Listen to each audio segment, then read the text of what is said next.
My name's Andrew Barella and I am playing Macbeth. My name's Corinne Kilvington and I am playing Lady Macbeth in the production of Macbeth at the Royalty Theatre in Sunderland. I'm Samuel Braze and I'm playing Macduff's son. My name's Andy. I'm performing in Macbeth.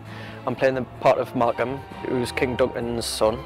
I've been acting now for about 12, 13 years. Started out here and then, because I joined the youth theatre here, and then I left and I went to London, studied in London, acted in London, and came back home and just came back here and been doing it ever since. About a year ago I came down. I didn't do acting for a long time, since like year 9 or something in school. And I just wanted to get back into it really, so I came down. I'm a senior member, so I've been here over 20 years, and the beauty of this actual society is that it gives opportunities to all members at all age groups, which is excellent really. Like, I've never done any Shakespeare before, so it's such a great experience and a great opportunity to do it. Well, I think the Little Theatre Guild themselves have decided to, publicise and advertise themselves a bit more now, which is helping all the theatres which are involved. Yeah, I'm getting murdered off one of my friends, Liam. I get stabbed in the back when I'm trying to save my mother, and he's calling me father a traitor. And that's like basically my scene for Macbeth. Just focus on that one night, focus on that one scene. Just prepare yourself for the lines you have to give at that time. If you deliver your lines as if it's the first time you've said them, then you don't get bored. You don't think about 6 performances. You think about what you're doing right there and right then.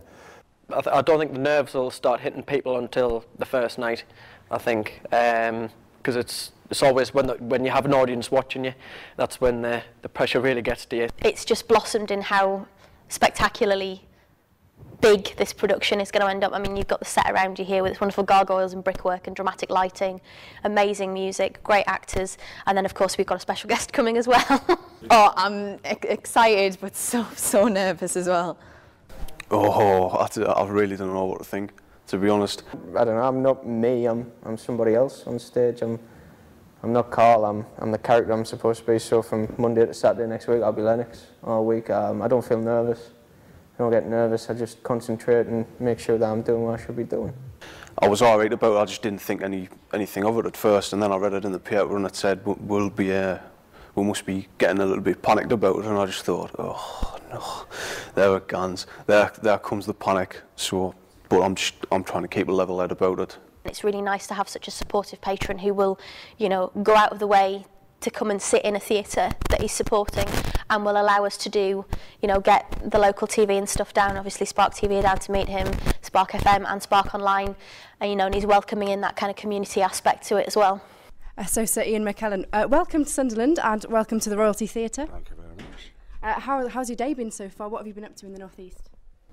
I've been visiting 2 schools in Darlington, and then I've just been to see the City Theatre in Durham, which I'd never been to before. That's because I'm patron of the Little Theatre Guild, of which that's a member, and so is this theatre at the Royalty, and I'm going to see this estimable play. You are. With a very young cast, and I'm very pleased that they are, and really looking forward to that.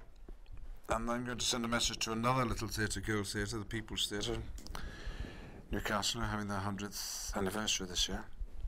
So how did you become patron of the Little Theatre Guild? Well, I knew somebody who asked me. That was simple as that.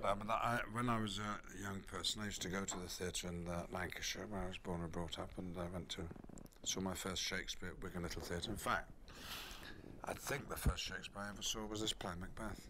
I saw Twelfth Night about the same time, when I was about 8 or 9. Thought it was marvellous. And then when we moved to Bolton, which is only 8 miles away, I used to act with that company.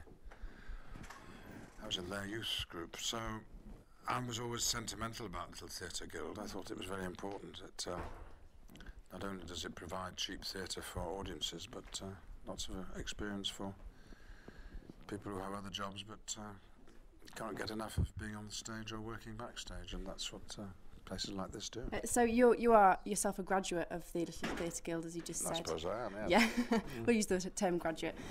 So how can things like this, companies like this that help support little theatres, help people, and how has it helped you in your career? In my career, I don't know, just started me off as an enthusiastic actor, and I think you'll find that most professional actors obviously started as amateurs then. If not with little theatres, then at school or in the factory they work, or at church or something, you know, it's college. So underlying the whole of the professional theatre, I think, are these amateur companies, and it's all the same. We're all amateurs at heart. We all love it, really. So do you think it's important for people to support community theatres like this one we're in? Is it important? Well, I don't think it should be a law. They have to go to the theatre, but if they enjoy the theatre, they might as well come to see a good amateur company, because they're often as good as a good professional company. And it's a lot cheaper. You're used to being on the other side of the curtain, obviously, and you are watching tonight. Are you an avid watcher of plays? Do you like to watch plays? I'm an audience more than I'm an actor, really. Yes, I fell in love with the theatre as an audience, and wanted to discover how it was done. That's how I became an actor, I suppose. But no, I go to the theatre a lot. Yeah. Most actors would agree that Shakespeare's the most difficult of playwrights, and I like a challenge, and it brings out the best in you, hopefully. Definitely. We all like a challenge. So what does 2011 hold for Sir Ian McKellen? Well, I'm off to New Zealand to film The Hobbit, and then I shall come back and do a play in the summer. So how long are you going to be in New Zealand for, filming The Hobbit for? Well, I'm going for 3 months, and then I'm going back for 3 months, and it goes on to and fro, really. I'm not sure exactly how many weeks it is altogether. Are you happy to be back? Because obviously you spent time there. I'm absolutely miserable. That's why I'm doing it. Thank you very much. Thank you very much for talking to me, Sir Ian McKellen. Absolute pleasure. Absolute legend. Thank you very much indeed. Okay.